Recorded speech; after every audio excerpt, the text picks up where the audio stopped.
The United States has temporarily lifted specific sanctions on several Russian banks connected to civil nuclear projects, marking a notable adjustment in its broader sanctions policy against Moscow.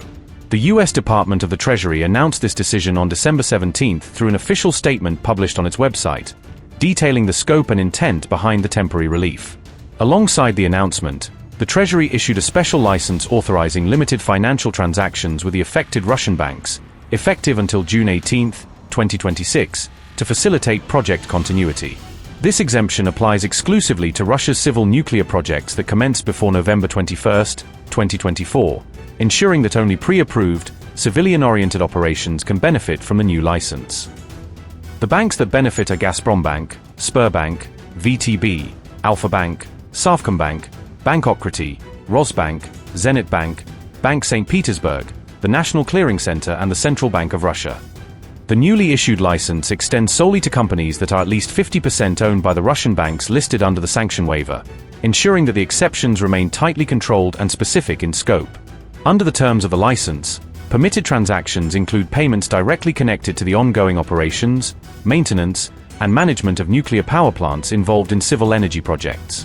The authorization further covers essential financial dealings related to fuel supply agreements and technical service contracts, allowing critical components of energy infrastructure to continue functioning smoothly. However, all other financial transactions or business engagements with these sanctioned institutions will still remain fully restricted and subject to existing U.S. sanctions regulations. The U.S. Department of the Treasury stated that this temporary measure is designed to safeguard global energy stability and prevent potential disruption in the international nuclear energy supply chain. Officials also cautioned that imposing broader sanctions on nuclear-related activities could cause severe disruptions to critical infrastructure and energy cooperation across multiple countries.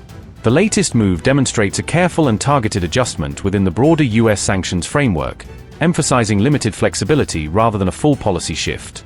This development follows a previous exemption granted to Lukoil's foreign gas station network, which was temporarily removed from sanctions lists to maintain energy market consistency abroad.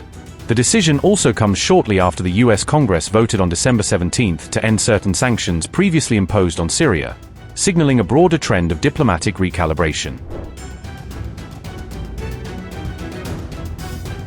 Meanwhile, the United States is reportedly preparing another major round of sanctions targeting Russia's powerful energy sector, signaling Washington's readiness to increase pressure on Moscow if diplomatic efforts stall. Sources suggest that these new sanctions could be swiftly imposed should President Putin reject President Trump's proposed peace deal, which aims to bring the ongoing conflict to a negotiated end.